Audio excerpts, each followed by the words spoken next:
भगवान कृष्ण जिस गोपनीय ज्ञान को देने के लिए आए, उस ज्ञान के बारे में भी हम चर्चा करेंगे। भगवान कारागार में पैदा हुए, कारागार के ताले, जेल के शिक्षे भगवान को रोक नहीं सके, सब खुल गए। और भगवान वहां से निकले। उसके बाद बाल्यकाल में भगवान ने अनेक लीला की, और बाल्यकाल के अंदर जो बच्चे जो होते हैं उनके अंदर इनोसेंस जिसे कहते हैं पवित्रता होती है। The child are very innocent. जात पात इसके बारे में वो ख्याल नहीं करते, ये किस जात का है, किस रंग का है। बच्चे खेलेंगे भी तो आपस में मिलकर खेलेंगे। वही इनोसेंस भगवान कृष्ण के ग्वालों में थी, भगवान कृष्ण के साथियों में थी।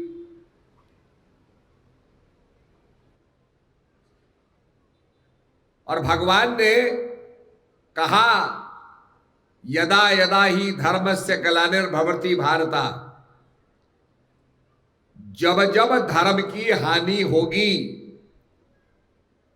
whenever there will be decline in righteousness, धर्म की जब हानि होती है, बाढ़ई असुर अधम अभिमानी, जब जब होए धर्म की हानि, बाढ़ई असुर अधम अभिमानी।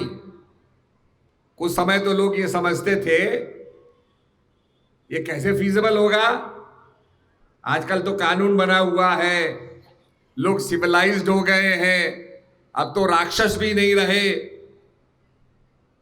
तो देखो भगवान ने क्या कहा, जब जब होए धर्म की हानि, बाढ़ असुर अधम अभिमानी। नाना प्रकार से आतंकवादी,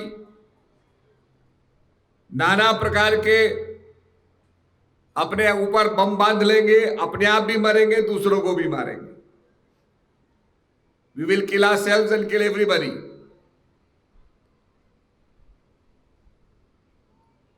कुछ अभिमानी है तो ये क्या है, धर्म की हानि, धर्म को न जानना, ज्ञान को न जानना। जब जब होए धर्म की हानि, बाढ़ असुर अधम अभिमानी, तब तब प्रभुधर मनुज शरीरा। तब तब भगवान मनुज शरीर में आते हैं, जिनकी जन्माष्टमी हम मना रहे हैं। भगवान गीता में कहते हैं, कल्प के आदि में, सृष्टि के बनने से पहले,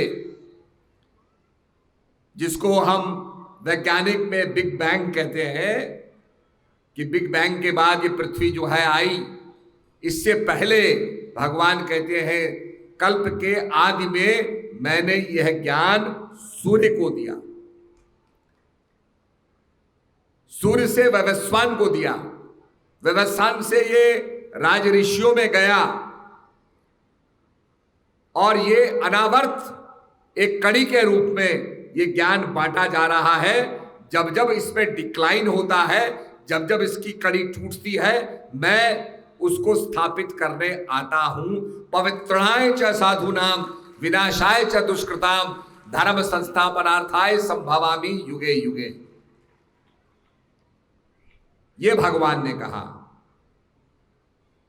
धर्म की संस्थापना करने के लिए, धर्म संस्थापनार्थाय संभवामि युगे युगे, युग युग में।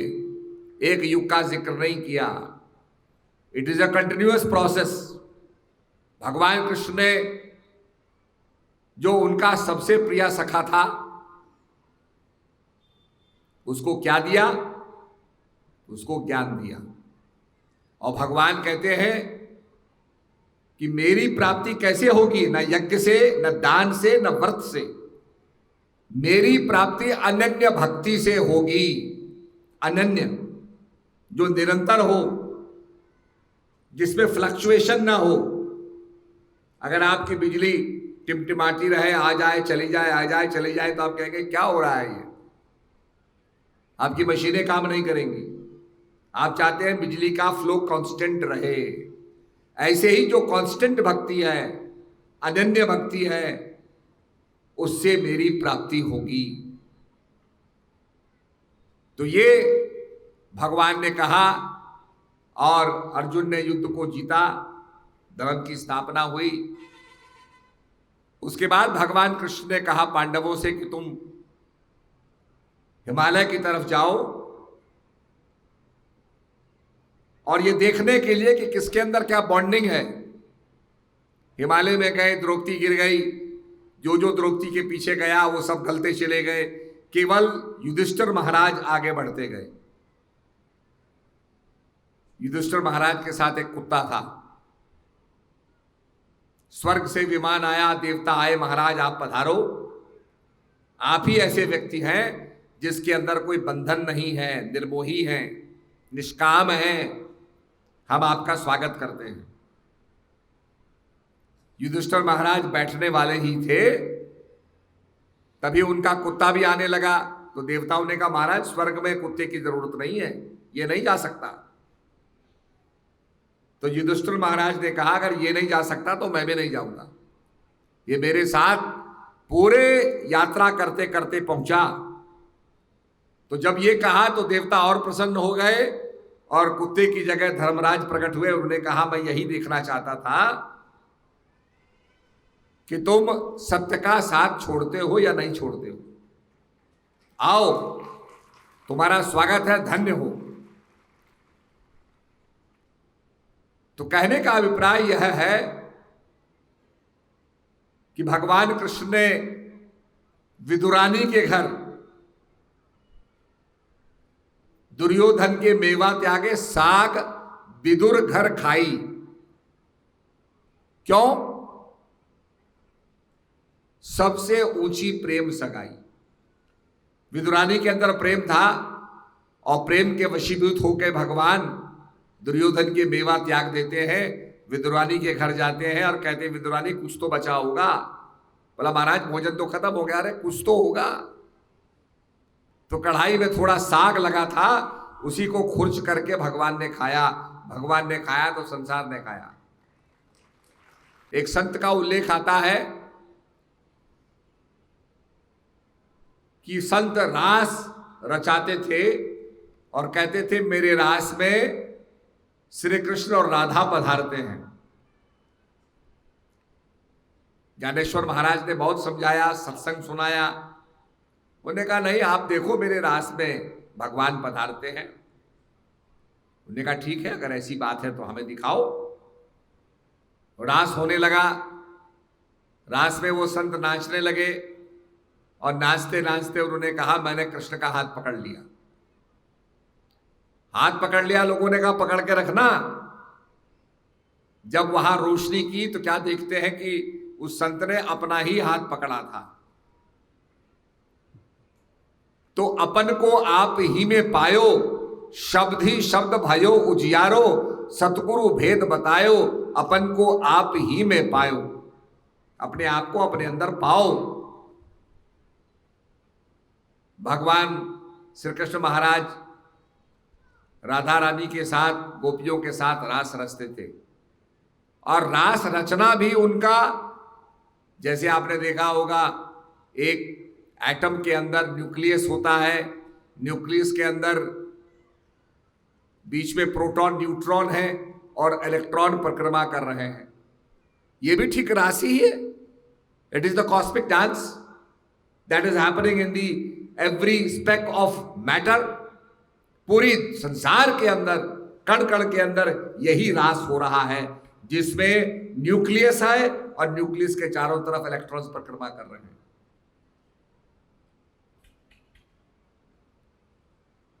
इसीलिए वैज्ञानिकों ने जब इस चीज का अनुसंधान किया और भगवान शिव का नटराज देखा तो उन्होंने कहा कि ये लॉर्ड शिवा का जो नटराज है ये क्या है, energy equals to mass into velocity of light squared.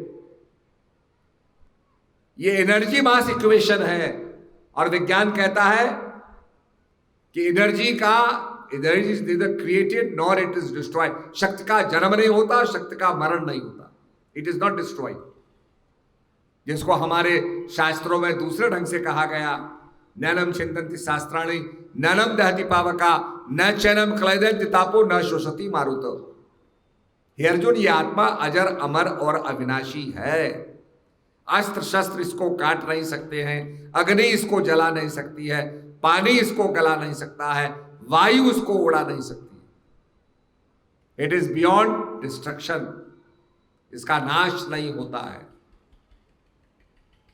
उसी एनर्जी को जानने के लिए, अगर वो जानी नहीं जाती तो लोग जानते ही नहीं एनर्जी है, पर उसको जाना जा सकता है और उसको जनाने के लिए महापुरुष आते हैं। और तभी कहा गया, जब जब होए धर्म की हानि, बाढ़ई असुर अधम अभिमानी, तब तब प्रभुधर मनुज शरीरा, हरे कृपा नदी सज्जन पीरा।